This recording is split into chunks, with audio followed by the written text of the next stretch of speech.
Next up, we're going to be exploring how you can secure your blockchain identities and stay safe in the Web3 world. So here to moderate our next session, please welcome Nils Andersen-Röed, Binance's Head of Intelligence and Investigations in EMEA, and his panel to the stage.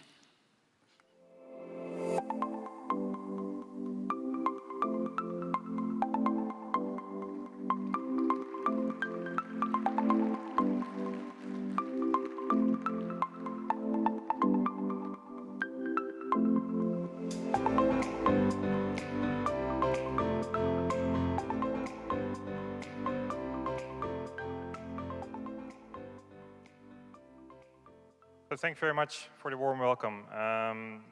Let me quickly introduce our guests for this panel about law enforcement, blockchain, intelligence, security, and investigations.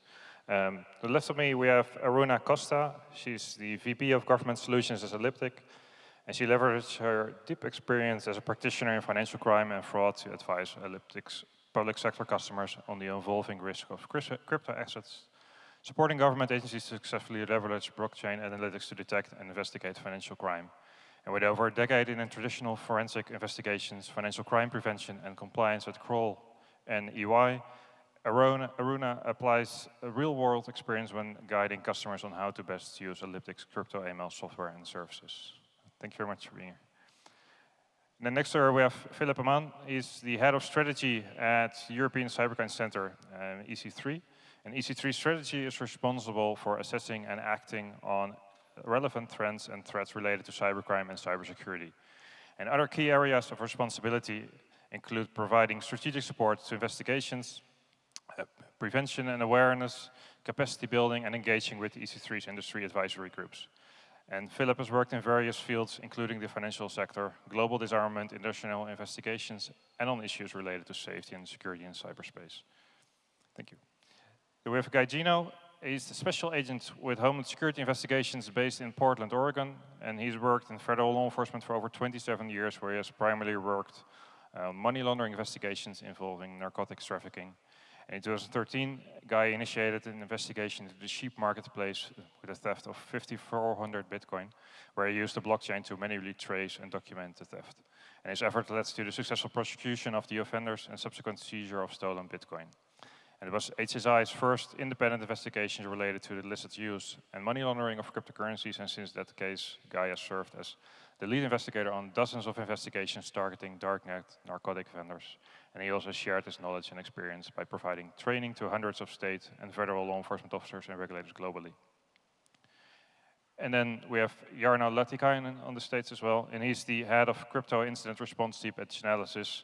And with over 14 years of law enforcement experience at both Finnish law enforcement and Europol, and 8 years of cryptocurrency-related investigation experience, he joined his current team. And he has been working on ransomware, dark web, hack incidents, scam, money laundering cases, and all around the world. So we have a lot of knowledge in this panel.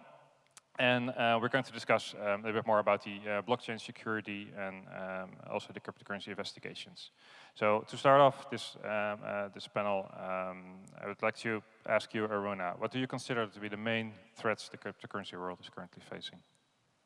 I think from my side, on the industry perspective, I think the main thing would probably be cross-chain crime. I mean, for thinking of it contextually, right, we're a long way away from where we were back in 2009 with the launch of Bitcoin, and we now have hundreds of different chains and assets, and it's a much more diverse economy than we had before, but until recently, they were very separated, they were very isolated. And with the emergence of decentralized finance, with DeFi, we no longer have to actually rely on those centralized exchanges to be able to swap assets and to exchange between currencies. And so when you've seen the rise of things like decentralized exchanges and bridges, there's an infinite opportunity not only for us to increase the value and the use of crypto, and that's great, there's increased capital flows, but at the same time, criminals similarly being able to take advantage of that new layer of interconnectivity for their own benefit, and we've seen a real increase from a trend perspective of criminals seeking to obfuscate flows of funds by leveraging things like bridges, so definitely from my perspective, it's a big one. Thank you very much. Philipp, do you have anything to add to Aruna's views? Basically what she said, I think it's definitely the criminal abuse of the cryptocurrency ecosystem.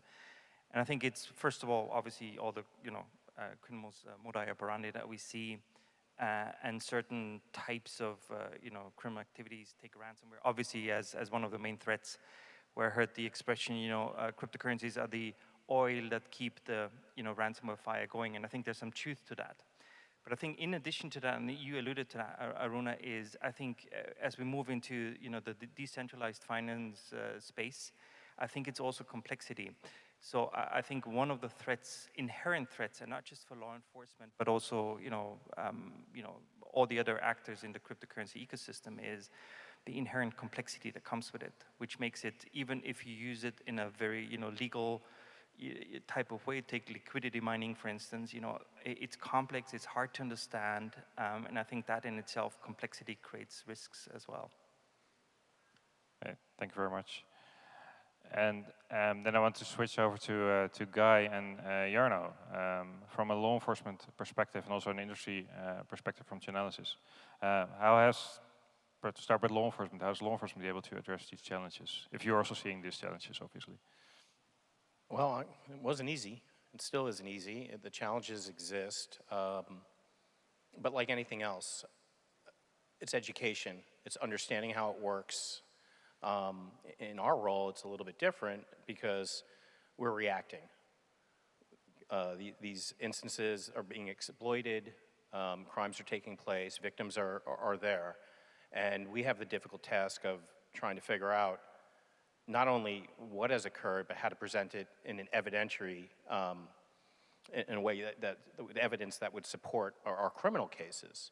And us being educated on just to decipher what we're seeing, and then having to educate our prosecutors on what we're seeing and how it applies to, the crime, to build a successful criminal investigation. How we've been addressing it is really just trying to understand it, educating ourselves, educating the others, and then, like anything else, coming up with a good strategy for each case. It's case by case. It's not, there's no cookie cutter mold on these investigations. It is, they each have unique attributes which we have to address. So, figuring it out. Figuring it out. Yeah, Jarno, what's your view on this? Yeah, I think, as always, it's about cooperation between private sector and law enforcement. Quite often time, the law enforcement can do things alone. The same goes with private sector. So there has to be a really good cooperation between these entities. I mean, law enforcement has been there from the beginning when it started with dark web markets. We have seen lots of seizures, and all of those cases had to have some kind of cooperation with law enforcement and also private sector. Then we are seeing ransomware attacks, we are seeing hacking attacks. Every and each of those ones needs cooperation between private sector and law enforcement. Law enforcement have the coercive powers to subpoena industry players. Industry have all the anti-money laundering information, the know your customer information that is needed for successful investigation. So in a nutshell, cooperation is the key. So a lot of cooperation, a lot of trainings probably as well. And if you look at the individuals and the institutions that are currently facing these new threats, to start off with Aruna in this case, what can they do to help themselves to sort of better protect them against these new challenges? I mean, I think in the most simplest sense, I'd say make sure that you are leveraging the intel and the technology that is available, from an investigative standpoint, from a compliance standpoint, to make sure that, particularly for institutions, that you are essentially stopping criminals and scammers from leveraging your platform for illicit activity, but specifically making sure that you're getting the full breadth of the picture, that you're looking at it holistically, you're understanding, exactly what that breadth of activity is effectively, and doing it programmatically and doing it at scale, because you need to be able to keep up with the pace of criminal activity that you see in the sector. And I would also say, leaning into what some others have said around education, staying up to date with trends and the typologies and understanding, what's happening in the industry and exactly how to mitigate it. So I think absolutely education is critical. Yeah. And Guy, you're probably seeing a lot of victims as well. Victims, maybe lost money or are other way targeted by these kind of threats. Do you have any advice for them? It's roughly the same thing. It's educating yourself on, well, I have different victims on different types of crimes, but education, having an idea, being aware that if it's too good to be true, it is most likely a scam. Securing your credentials, securing, taking the appropriate measures of not trusting people with the different, your seeds or your passphrases for your equipment, your devices. But educating yourself that, like for instance, if there's an investment opportunity and doing the research on it and taking a look, does the website does it seem legit? Is there the mode of communication, or they're communicating with you back and forth with secure email? There's a reason for that as opposed to mainstream methods. And take a deep breath. Don't just dive into something. I see a lot of victims that just jump at what they fear of missing out, and in doing that, they expose themselves and they're exploited. So education, taking the proper steps to secure where your assets are, kind of common sense type stuff, and don't rush into anything. Research it. The fear of missing out, in the end, it may result in you losing a lot. You have anything to add? Yeah, really echoing what Guy is saying. Basically, like standard cybersecurity rules should apply both to individuals and also institutions. With individuals, that would mean keep your passphrases safe, your private keys safe. With your emails, don't click every link you're getting. Basic stuff, really. And when it comes to institutions, I think you need to have proactive measures and also reactive measures. So you need to make sure that your code base is intact, it's solid. Also that your culture in your organization when it comes to cybersecurity is safe concerning emails, external comms, and so on. And then if something happens, you also need to be prepared to know what to do if the worst happens. So basically, how do we secure operations? How do we make sure that our customers are not suffering too much? How can we recover funds? Also, how possibly we can identify the suspects who were doing this. So yeah, it's a variety of things that needs to be taken into consideration. Thank you very much. Then the next, slightly more like technological view on it. If you look at the blockchain system, and it's like a permanent, in most cases, very transparent ledger as well. So it offers the potential for full transparency in a way that's not being seen in other industries before. Do you have any examples that you can share with the crowd and with the audience that has this transparent blockchain technology has been used to provide some new ways or some new developments? Aruna, do you comment on that? Yeah, I mean, I think the fact that you're able to really associate real-world identities and gather that information and associate that to blockchain addresses means that you are able to then see a full history of a transaction. You're able to arm yourself with a good understanding of who you're interacting with, who you're doing business with at an institutional level. And as a result, you're actually armed to be able to make much more efficient risk-based decisions. It also can make it more complex to make those decisions. I think that's the other side of that coin. And I think, you know, you see the likes of sanctions in the case of Tornado Cash, and on the one hand, it's great. You can see the full history of all of your transactions, and you can understand the exposure that you have to a sanctioned entity, but then the flip side being then to navigate your response to that and how you'll handle something like that. So I think that the level of transparency definitely arms people with more information, but it also gives opportunity to people, right? Being able to, you know, thinking of something like the Ukraine with the Russian war, and being able to, you know, get funds sent directly to using Ukraine DAO. You know, you can actually understand exactly where the money is going. And Jarno, you're probably seeing it in your work as well. Yeah, I mean, public ledger system is a really good way to look at the historical data when it comes to payments in blockchain. So whenever we are seeing, in my past career, when we were seeing dark web investigations, we can see where the funds are going, where are they coming from, and like Aruna said, it's historical. So even if you're looking at things back in like around 2020, you can still see things that happened 2015. So it's very powerful also as a part of your investigation capabilities. Also, nowadays we are working lots with different kind of hacks. Chainalysis has been engaging with Axie Infinity case, and there we have been able to use public ledger system to see where the funds are going, and being able to help the victims to start the process of recovering funds from exchanges. So the transparency of payments, although the addresses are pseudonym and so on, there's lots of things we can do there, and it also brings the trust to the blockchain and amongst it like users. So yeah, that's probably the best example for now.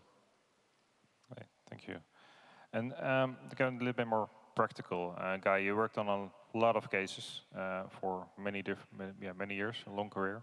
How important is a good KYC and anti-money laundering rules when it comes to blockchain security and investigations? And can you perhaps share an example from an investigation with the audience about how you worked on this type of, or how you leveraged the blockchain in your investigations? Sure. Different scenarios, different types of cases. First off, compared to the cases I worked before this technology, the traditional financial cases, back in the day compared to now, I'd take cases involving the blockchain any day over those. Important KYC and AML, it's in some instances, on some investigations, it will be what makes or breaks an investigation. Having the ability as an investigator to go to an exchange with legal process and receive the information, what our investigation has identified transactional paths through that exchange or through that entity, and then being able that entity has strong KYC and AML, and providing with that legal process and getting more information that can further our investigation is great. In some of my investigations, all I would have would be a blockchain transaction. I work a lot of overdose death investigations where the source of the narcotics, the fentanyl, would come from the dark net, and the only clue we have is a phone, and being able to see that they have certain apps downloaded but can't access them, or the messages are deleted, and identifying that the victim had a cryptocurrency account with an exchange, or had a specific seed word list or something like that that would allow us to access the historical transactional path, and then running it through the block explorer forensic tools like Chainalysis and Elliptic and others, having the ability to do that and then see that their paths during the time frame of the death, or just leading up to the death, would show that a transaction occurred with that specific entity, darknet marketplace, or whatever. That's extremely beneficial. Without having that, those cases would not be solved. So I think that exchanges and entities that have to employ very strong KYC and AML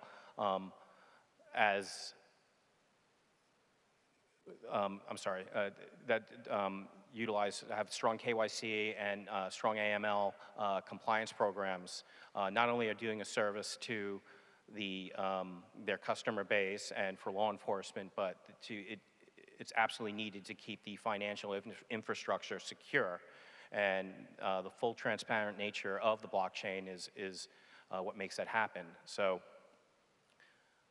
that's pretty much it, sorry. Thank you very much, thank you for sharing.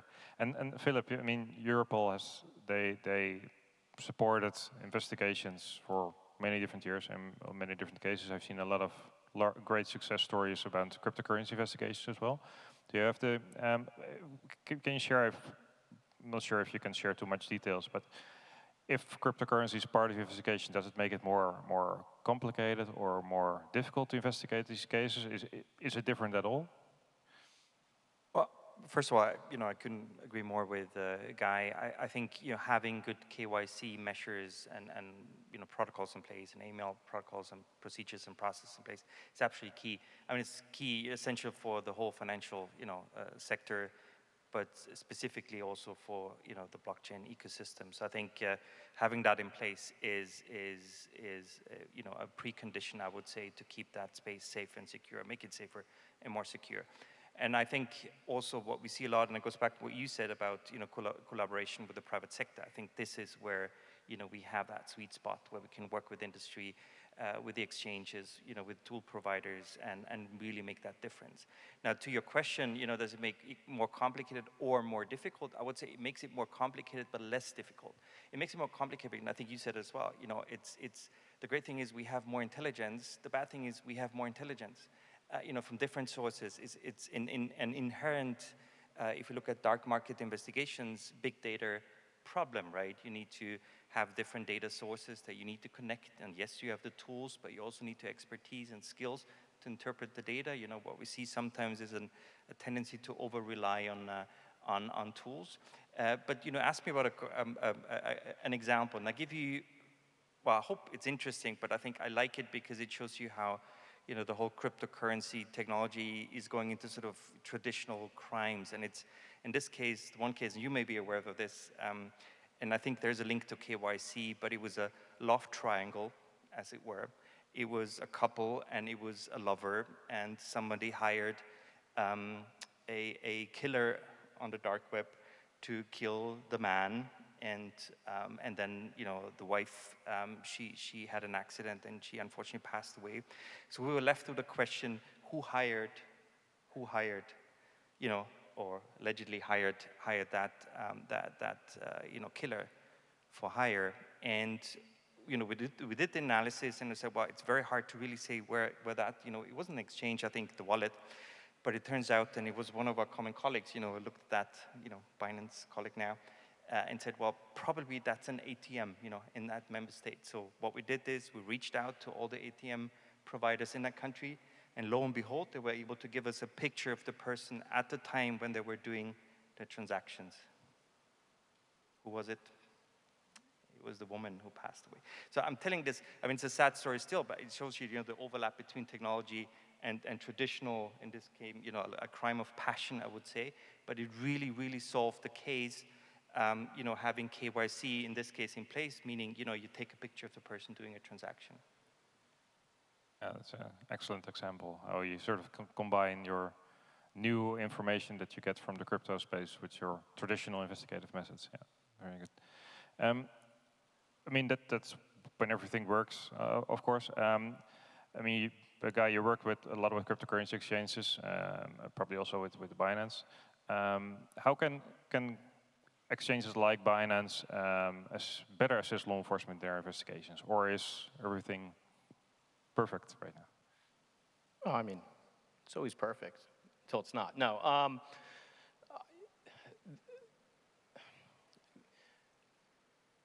I think one of the main things that if any of the people from the industry that are dealing with exchanges takes from this is when law enforcement's requesting information, it's it's having it in a readable format would be helpful. Binance is excellent. Some of the major exchanges are excellent in how they present the information. There are others that just give you a data dump, and it slows down our ability to process and analyze the data. Having the ability to have someone in, for instance, the law enforcement group or a liaison with the exchange or whatnot, being able to work with them and have it, I will have to share a little bit of my investigation in the hopes that I can get the assistance needed, and maybe at sometimes even a second set of eyes on it to be like, this is what it's looking like to me. Am I wrong? Having that, building those relationships, the cooperation like you spoke about, and promoting that, internally for these exchanges to say this is a good thing, reach out and provide education on what information, if they ask for it, they can get, and that's extremely helpful. So I would say that cryptocurrency exchanges like Binance and like others on it would be answering the legal process, of course, in a timely manner, ensuring that the format that it is presented to us is something that's easily digestible by us, and then being open to having a real person being able to speak to them or have it referred to speak to them, that we could collaborate and discuss our concerns, or maybe at times we need the data to be explained to us. Not all law enforcement understands this, but they are still working the cases to their best of ability. Majority of the people on this panel here, we didn't have training back in the day when we worked these. We had to figure it out ourselves, and there are a lot of newer investigators and whatnot are in that same boat. So I believe that would be helpful for the industry to know. Okay, thank you. And Philipp, you probably get more information from other countries as well. What's the experience? What's the feedback you hear? Well, first of all, I think we've come a long way. I think what we see is a large majority of cryptocurrency exchanges really sort of proactively seeing the interaction with law enforcement, because guess what? They want to have a clean and legal business, and they want to minimize and mitigate any sort of criminal abuse of their platforms. And I think that's a huge step forward. And I think what we can do to make that even better, and I think you've covered all the points, creating those points of context, creating those information flows, which sometimes the downside of that is that it's based on individuals, and if those individuals move on, the communication can break down. So we also need to see how we can make that a little bit more sustainable and less reliant on people and still maintain the trust. What I would add though is and you said that, often we're still very much reactive, and I think switching to a proactive approach, which is something we're trying to do, is I think that's where I think, again, I think there's a lot of potential working with, exchanges and other providers to see, what is in the pipeline? What are you going to do? Look at decentralized finance. What are the new sort of financial mechanisms that you want to develop? And, can we be part of this ideally to do, make sure it's, security and privacy by design is all part of it, and we know actually what's coming, and we're prepared to deal with that. So I think that's certainly an area where I think there's still a lot of potential to further improve the collaboration, and also work together to, identify the bad eggs and the bad actors in that space, and work together.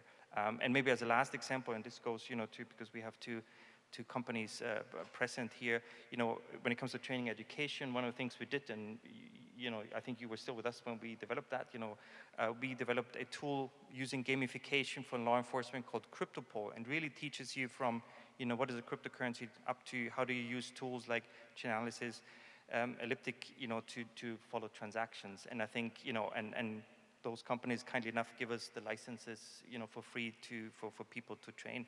And I think that's another area where, we can hugely benefit from industry and other experts and have that collaboration. Thank you. And then, well, you already touched on it, Philipp, but looking at the future, and I think this whole Binance Blockchain Week is all about it, decentralized networks, virtual identities in the metaverse, decentralized autonomous organizations, all those new developments. How do we stay safe in such a crypto ecosystem where people are, and the projects we interact with can be completely anonymous. Aruna, do you have any thoughts about how users can be safe, how we can be safe? Yeah, I mean, I think, look, first and foremost, I think that in terms of being able to stay completely anonymous, I think we've talked a little bit about things like KYC and the breadth of intel that's out there and the ability to make those associations between those real-world identities and activities. So, you know, most of the time, whatever you do, whether you are, you know, trading assets or whether you are, you know, acquiring and you're owning things, it all relates to one or a number of crypto addresses. So we are able to have that connectivity and map out a lot of that identity. But I think that in terms of how we stay safe, I think that, you know, whether it's technology providers and analytics providers like myself or anybody across the ecosystem, we've talked a bit about education. I think that's really, really critical, and it's something that we all have a responsibility to share that information that we find, to be able to share emerging trends that we identify as we identify them, because we all have to benefit from it. And if we're going to work together effectively to be able to stay safe and keep each other safe and keep the infrastructure safe, we have to make sure that we're working collaboratively and in partnership, for sure. Jarno, do you have anything to add on that from your point of view? Yeah, I mean, I think whenever it comes to new technology, inevitably there are wrongdoers that will try to benefit from that, and that's also part with the decentralized network. We have been seeing that already. But I think the key really comes from inside the industry, and again, the cooperation with lawmakers, regulators, law enforcement. So basically, when the industry itself picks up the weaknesses that can be used by wrongdoers to make the new technology fragile, unsafe for people, then this is something that needs to be corrected before any kind of mass adoption.